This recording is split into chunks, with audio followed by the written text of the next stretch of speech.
This is approximately, more or less, plus or minus, the 69th Quackcast, and is called Honey.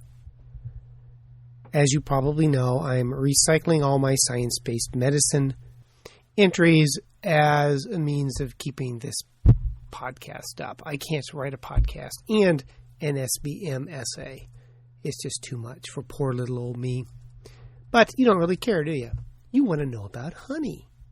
So, I cram for TAM, and combined with numerous other commitments, not the least of which it is finally sunny and warm in Portland after a year that has resembled Ray Bradbury's All the Summer in a Day, you get a short podcast. There are just so many hours in a day, and if possible, those days need to be spent in the sun. In my first year of practice, I was sitting at a nursing station writing a note when a patient started to howl in pain. Further investigation revealed that the patient had a chronic open surgical wound, and the old surgeon had ordered sugar poured into the wound as part of wound care. The cafeteria, unfortunately, mistakenly sent up salt. It was unlabeled, and a metaphor became reality. It did, however, pique my interest in sugar and honey for wound care, an area where you have to be careful not to fall prey to all the errors in scam thinking, a reliance on anecdotes, suboptimal studies as evidence, mistaking a gobbet of basic science as a meaningful clinical application, and not recognizing the warping effect of confirmation bias. That being said, I have suggested honey and sugar for years for my patients, especially in patients with refractory wounds that aren't healing. And what are the 3 most dangerous words in medicine? In my experience. However, I have recommended honey less in the era of wound vac, but there are not an insignificant number of people with insufficient financial resources who cannot afford even simple wound care supplies. Many of the ointments, creams, and special bandages for wound care cost too much. I mean, what are you going to pick? A packet of cigarettes or an expensive ointment? I'd go for the cigarettes. Wounds may be forever, but a tobacco fix. You need to take care of that now.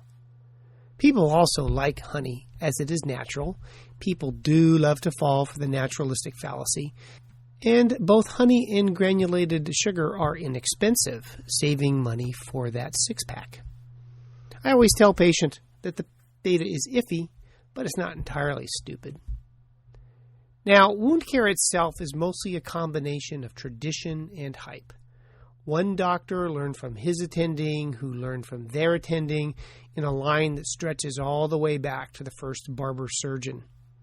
I was told as a medical student by a plastic surgeon, never put in a wound what you wouldn't put in your eye, which seemed like a good guiding principle for wound care, although it is expensive to pack a wound with soft contact lenses. New products are released all the time. They're often combinations of old treatments, and they come out with flashy brochures and little good supporting data. As the Cochrane Review said, quote, "There is a lack of large, high-quality, published, randomized controlled trials evaluating debridement per se, or comparing different methods of debridement for surgical wounds to guide clinical decision-making," end quote. So, I rely on basic principles. Keep the wound clean, keep the new tissue from drying out, remove dead meat, and keep the bacteria at bay. And do not let your pet lick the wound. These are the more or less guiding principles of wound care. And that, remember, no matter what you do, in most patients, most of the time, they will heal. And my rule remains the same. Take credit for success, blame nursing when things go wrong. That's humor for the sarcasm impaired.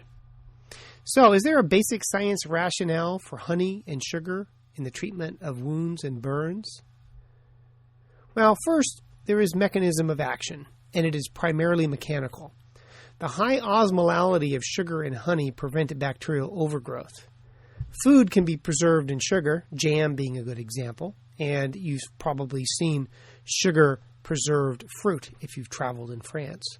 So the honey and sugar can decrease or prevent bacterial colonization of wounds. Honey has a low pH, it's acidic, and contains hydrogen peroxide, both of which are antibacterial, but I doubt the clinical relevance of the hydrogen peroxide.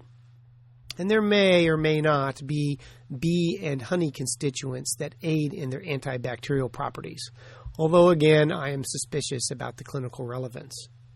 Also, honey and sugar do not damage new tissues, and when the honey is washed off, it painlessly removes the dead tissues with it, so it is good for debridement of the wound. It is pronounced, by the way, debride. Debride is the woman who walks down the aisle of the church. You don't debride a wound. Maybe if you get divorced, you're being debrided, but it's debridement. Honey, and to make sure you can charge a premium amount for it, call it medical grade honey, can kill bacteria and decrease skin colonization. There was a study in clinical infectious diseases that used medical grade honey and demonstrated that it can kill both Staph aureus and Pseudomonas aeruginosa, important colonizers of open wounds, although it's always a clinical question as to whether or not the colonization is clinically important and leading to decreased wound care. However, I would avoid raw honey, as raw honey can contain Clostridium botulinum and has been a source of botulism in children. I don't expect that raw honey would be of much use if you have facial wrinkles.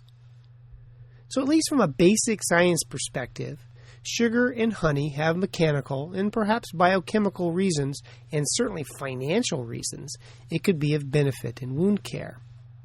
Now, some of the studies are done in diabetic feet infection, and people always point out that the problem with diabetics is that they have too much sugar, and that why would honey or granulated sugar help a wound? I would like to point out the difference between sugar in the blood, which has all sorts of adverse effects on wound healing, and sugar in the environment. Similarly, you won't raise your blood pressure by sticking your finger in a salt shaker. It's the sugar on the outside of your body that is mostly harmless. It's the sugar on the inside that can be dangerous. So, how about clinical trials? Well, there are a lot of poor quality studies that look at the use of sugar and honey in a variety of wounds and burns.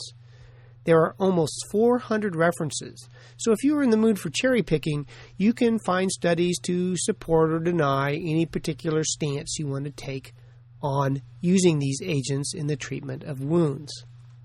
However, I think that if you look at the preponderance of data, it actually suggests some benefit. Now, how about for burns? Well, from a meta-analysis, and you know my feeling about meta-analyses, quote, available evidence indicates markedly greater efficacy in honey compared with alternative dressing treatments for superficial or partial thickness burns. As always, although the limitations of the studies included in the meta-analysis restrict the clinical application of these findings, end quote. And, quote, honey may improve healing times in mild to moderate, superficial, and partial thickness burns compared with some conventional dressings, unquote. Those dressings are not Thousand Island and French, though I do like a honey poppy seed dressing. Those dressings are usually Silvadene or triple antibiotic ointment being used as a comparator. Most of the time for burns, such as you get playing with fireworks or sticking your finger in a coal, are probably best treated with some topical honey. And there's also some data to suggest that you'll have less of a scar. How about for wounds? Well, from the ever-helpful and potentially flawed Cochrane reviews, quote, honey dressings as an adjuvant to compression do not significantly increase leg ulcer healing at 12 weeks. There is insufficient evidence to guide clinical practice in other areas. And as they note, quote, the poor quality of most of the trial reports means the results should be interpreted with caution, end quote. So be it. I have read many of the 400 references over the years, and I do get the overall sense that honey is of some value in the treatment of chronic wounds. Probably not as good as a wound vac, but not everyone can afford a wound vac. There is even less information for granulated sugar, where it looks encouraging. It has been tried to treat mediastinitis, multiple studies with the diabetic foot infection, and sloughing wounds. And in all cases, it looked beneficial when compared to the other modalities to treat the wound. Of course, honey and sugar are not the be-all and end-all of treating soft tissue infections and ulcers. Depending on the process, surgery and antibiotics will do far more to resolve the infection and promote healing, especially if your wound is acutely infected. Relying only on natural products has led to at least one death in a complementary practitioner who treated his diabetic foot infection with honey alone. Quote, "A minor injury became infected with gangrene," the judge was told. He died, age 52. Instead of standard care, he used honey and magnesium sulfate. End quote. Always remember, the doctor who treats themselves has a fool for a patient and an idiot for a doctor. So, do I recommend honey and sugar for the treatment of chronic wounds? Yeah. The literature is interesting, and I give the patients a long list of caveats. Leading the list is that I am not an alternative wackaloon. It is maybe, sort of, probably useful in patients with chronic wounds that aren't healing who cannot afford other interventions. And in my experience, it always works. And so ends the 69th Quackcast. Don't forget, if you like this nonsense, go on to iTunes and write me a glowing review. And thank you to all the kind people at TAM9 who came up to me and told me they appreciate my podcasts. I never quite know who this podcast is directed at. With my other ones, I talk to a slightly bored second-year resident who doesn't really care much about infectious diseases. It's nice to put faces to the ether that I normally talk to. So again, I thank each and every one of you who had kind words to say to me at TAM9. And come to think of it, nobody had any unkind words to say to me. I'm pretty wonderful, aren't I?